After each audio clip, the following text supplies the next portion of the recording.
जिसका अर्थ है वो जो जाग रहा है।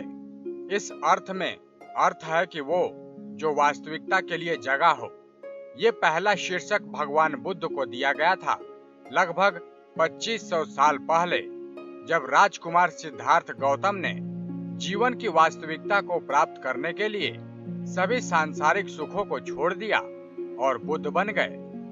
घर त्यागने के बहुत समय के बाद सिद्धार्थ बोध गया पहुंचे और वो बहुत थक करके वहीं एक पीपल के पेड़ के नीचे आंखें बंद करके बैठ गए। ये तब का समय था जब उन्होंने महसूस किया कि एक दिव्य प्रकाश उनके भीतर आ रहा है।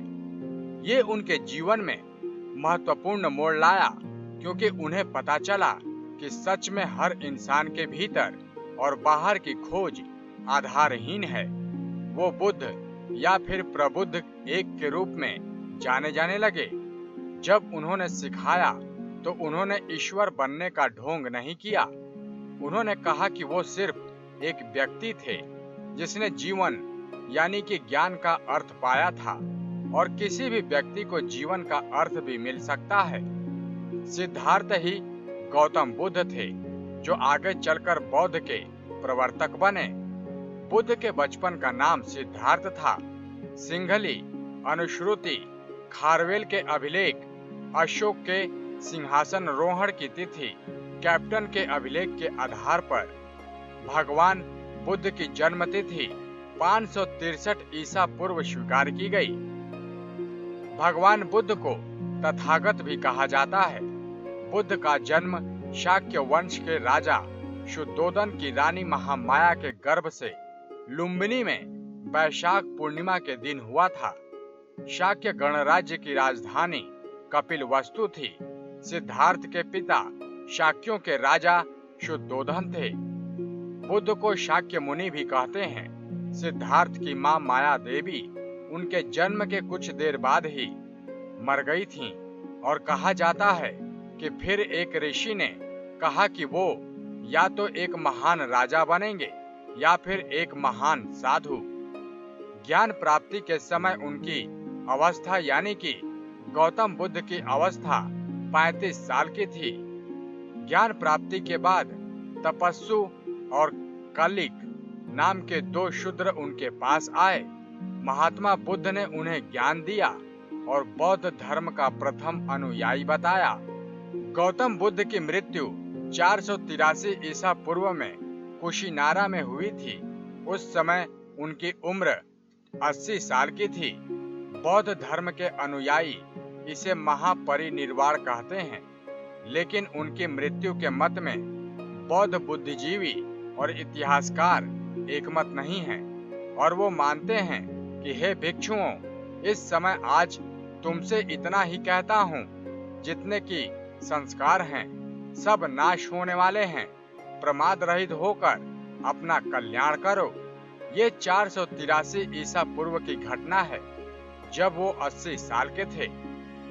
बौद्ध ग्रंथ महापरिनिर्वाण सूक्त में पाली भाषा में उल्लेखित किया गया है कि उस वर्ष बारिश से पहले बुद्ध राजगृह में थे। वहां से वो भिक्षु संघ के साथ यात्राएं करते वैशाली पहुंचे। यहाँ के पास के बेलग्राम में उन्होंने वर्षावास किया।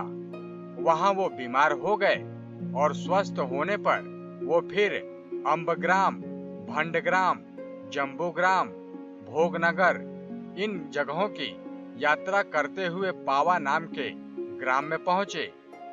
वो यहाँ चुंद कुमार पुत्र नाम के एक लुहार के आमों के वन में ठहरे। उन्होंने खाने में उनको मीठे चावल, रोटी और मद्दव दिया।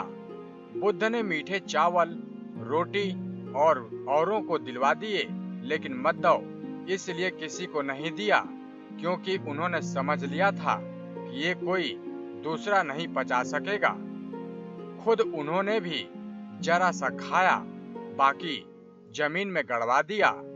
उसको खाते ही वो बीमार हो गए थे और उनकी मृत्यु हो गई। न्यू इंसाइक्लोपीडिया ब्रिटेनिका यानी कि मार्कोपीडिया भाग में उल्लेखित है कि संभव है कि एक ग्रामीण व्यक्ति के घर कुछ खाने के कारण उनके पेट में दर्द शुरू हो गया। बुद्ध अपने शिष्यों के साथ कुशीमारा चल दिए। रास्ते में उन्होंने शिष्य आनंद से कहा, आनंद, इस संधारी के 4 तह करके बिठाओ, मैं थक गया हूँ, थोड़ा लेटूंगा। आनंद, मेरे लिए कुकुत्था नदी के पास ले आओ। बुद्ध ने फिर उस कुकुत्था नदी में खूब स्नान किया। उसके बाद वहीं रेत पर चीर बिछाकर लेट गए।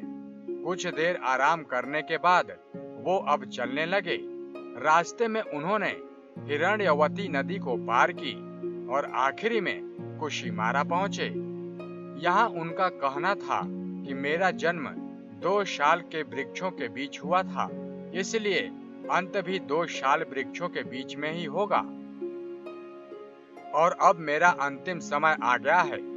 आनंद को ये बात सुनकर बहुत ही दुख हुआ और वो रोने लगे।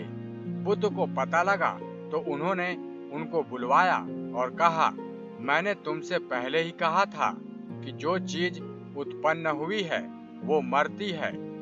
निर्वाण अनिवार्य और स्वाभाविक है, इसलिए रोते क्यों हो? बुद्ध ने आनंद से कहा कि मेरे मरने के बाद मुझे गुरु मानकर मत चलना। बुद्ध की मृत्यु के बाद उनके पुत्र राहुल भी भिक्षु हो गए थे, लेकिन बुद्ध ने उन्हें कभी कोई महत्व प्राप्त नहीं होने दिया। बुद्ध की पत्नी यशोधरा अंत तक उनकी शिष्या नहीं बनी और उनके मरने पर 6 दिनों तक लोग दर्शनों के लिए आते रहे। 7वें दिन शव को जलाया गया। फिर उनके अवशेषों पर मगध के राजा अज्ञातशत्रु, कपिलवस्तु के शाक्यों और वैशाली के विच्छवियों में भयंकर झगड़ा हुआ। जब झगड़ा शांत नहीं हुआ तो द्रोण नाम के ब्राह्मण ने समझौता कराया कि अवशेष को 8 भागों में बांट दिए जाएं, और ऐसा ही हुआ। 8 स्तूप 8 राज्यों में बनाकर अवशेष रखे गए और बताया जाता है कि बाद में अशोक ने उन्हें निकलवाकर 84,000 स्तूपों में बांट दिया था। नेक्स्ट 9 न्यूज रूम से विनीत राय की रिपोर्ट।